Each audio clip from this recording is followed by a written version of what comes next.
kabar anak-anak Bunda?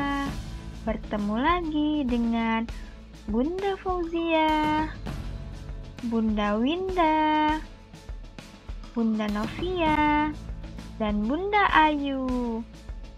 Yuk kita lihat, hari ini kita mau belajar apa ya? Cerita fantasi. Hari ini kita akan mengidentifikasi unsur-unsur cerita fantasi yang dibaca dan didengar. Apakah sebelumnya kalian pernah mendengar ataupun membaca tentang cerita fantasi? Jika belum, mari kita perhatikan gambar berikut ini. Contoh cerita fantasi yang pertama adalah cerita Harry Potter. Cerita ini berlatarkan pada zaman sekarang.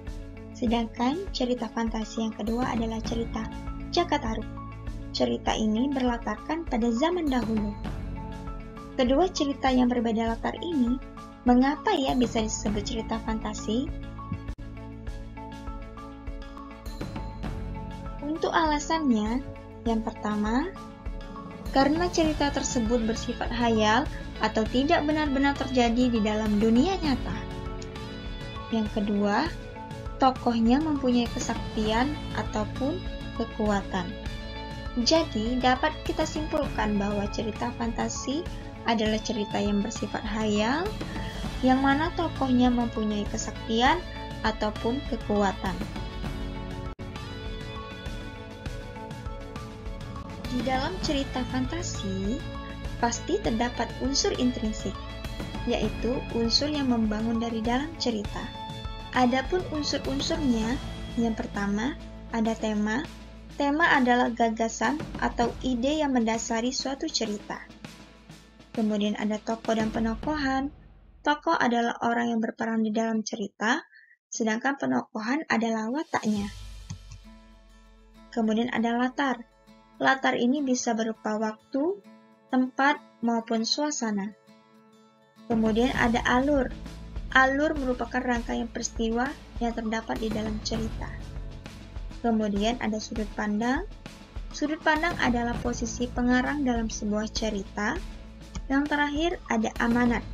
Amanat adalah pesan moral yang ingin disampaikan oleh pengarang kepada si pembaca ataupun si pendengar.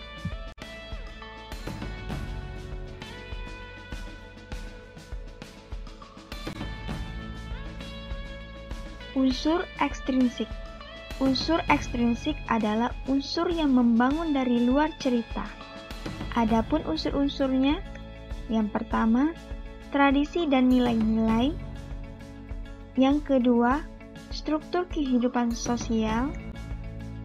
Yang ketiga, keyakinan dan pandangan hidup. Yang keempat, suasana politik. Yang kelima, lingkungan hidup. Dan yang keenam, agama dan sebagainya. Kalian sudah mendengarkan penjelasan mengenai unsur intrinsik dan ekstrinsik.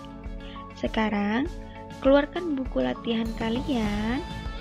Mari bersama-sama kita mengidentifikasi unsur intrinsik dan ekstrinsik dari video berikut ini.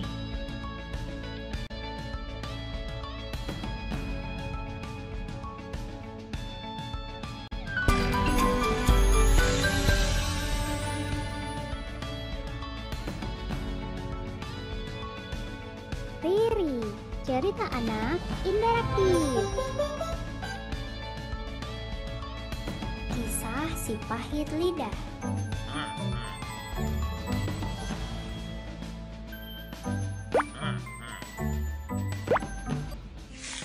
Dahulu di Sumatera Selatan ada seorang pangeran bernama Pangeran Serunting. Suatu ketika Pangeran Serunting memperistri seorang gadis desa bernama Siti. Karena menikah dengan seorang pangeran, tentu saja Siti harus pindah ke istana. Ia pun berusaha membujuk adiknya Arya Tebing untuk ikut dengannya ke istana. Arya Tebing lebih suka tinggal di desa. Ia menggarap kebun warisan orang tuanya. Untuk menghindari perselisihan di antara mereka, kebun itu dibagi menjadi dua. Satu satu bagian milik Arya Tebing dan satu bagian lagi milik Siti beserta suaminya. Sebagai pembatas, tepat di tengah-tengah kebun ditancapkan kayu yang telah mati. Beberapa hari berlalu, kayu pembatas itu ditumbuhi tanaman cendawan. Cendawan yang tumbuh di sisi kebun milik Arya Tebing adalah cendawan emas. Sedangkan yang tumbuh di sisi kebun milik Pangeran Serunting hanya cendawan biasa. Dikuasai oleh perasaan iri, Pangeran Serunting menantang Arya Tebing untuk berduel. Arya Tebing menemui kakaknya secara diam-diam untuk meminta bantuan. Siti sangat bimbang. Ia tidak mau mengkhianati suaminya. Namun, ia juga tidak mau jika adiknya tewas saat bertarung dengan suaminya nanti. Dengan berat hati, Siti memberitahu bahwa kelemahan Pangeran Serunting adalah ilalang. Pada hari yang ditentukan, Pangeran Serunting dan Arya Tebing pergi ke sebuah padang ilalang.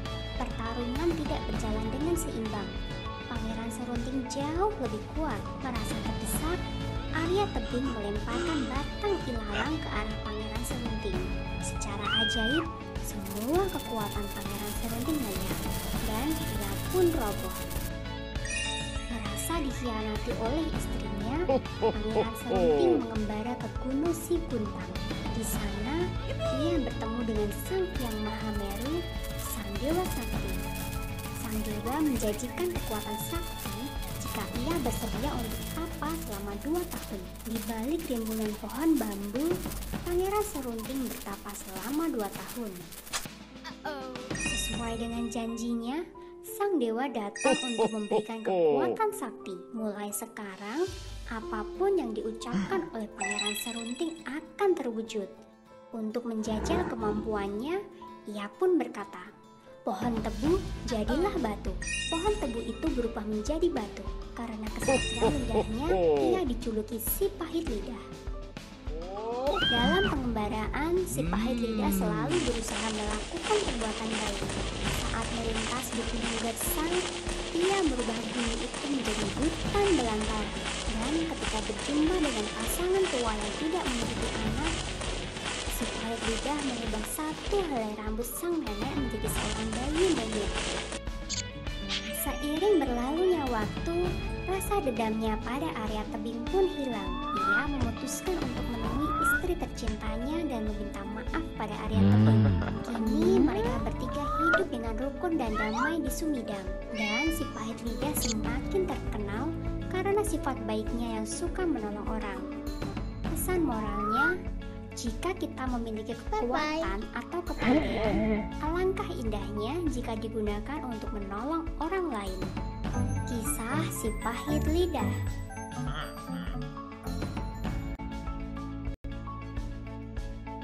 Baiklah anak-anak, kita cukupkan dulu ya pertemuan kita pada kali ini. Semoga dengan mempelajari cerita fantasi, kalian dapat menjadi insan yang lebih baik lagi dengan menerapkan nilai-nilai positif yang ada pada cerita fantasi yang kalian baca dan kalian dengar. Sampai jumpa kembali di pelajaran selanjutnya.